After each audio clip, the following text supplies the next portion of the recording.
Hello friends, today we see structural representation of organic molecules. There are different ways to represent organic molecules.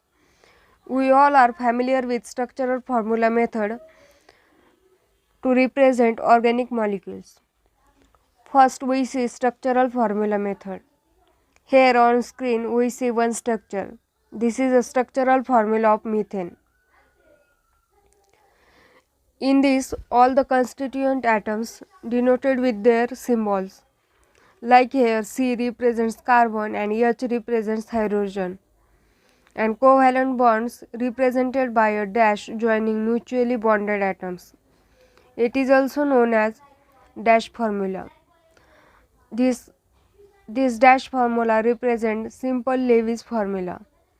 Here we see another example of structural formula, that is structural formula of ethane. Next we see electron dot structure of molecule.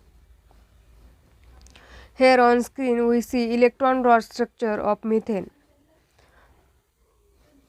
The valence electrons of all the atoms are shown as dots around them.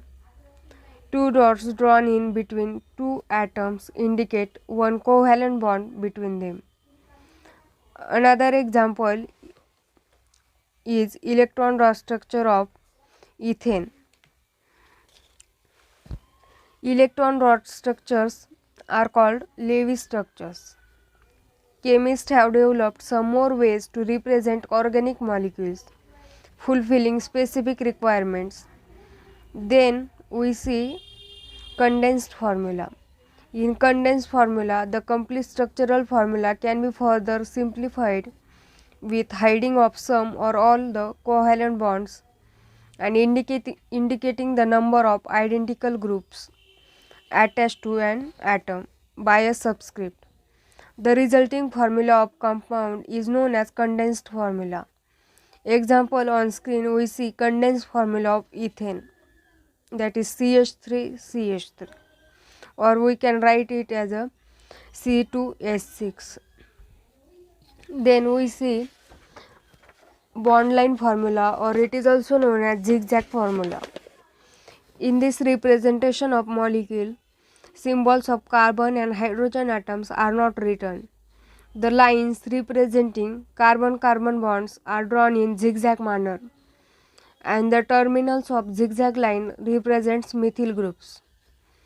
The terminal means the end of this zigzag line represents methyl groups.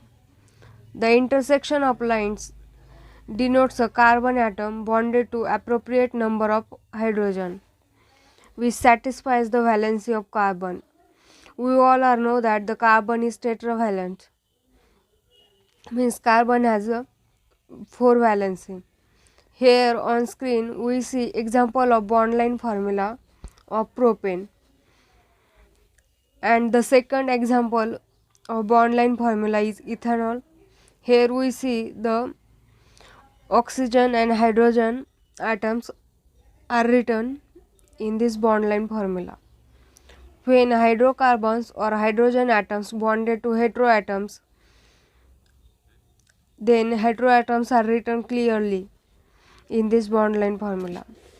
In this video we learn 4 types of structures representations, that is dash formula, electron dot structure, condensed formula, and bond line formula. All these are two-dimensional structural representations of organic molecules. In next video we see three-dimensional structural representations of organic molecules. Thank you.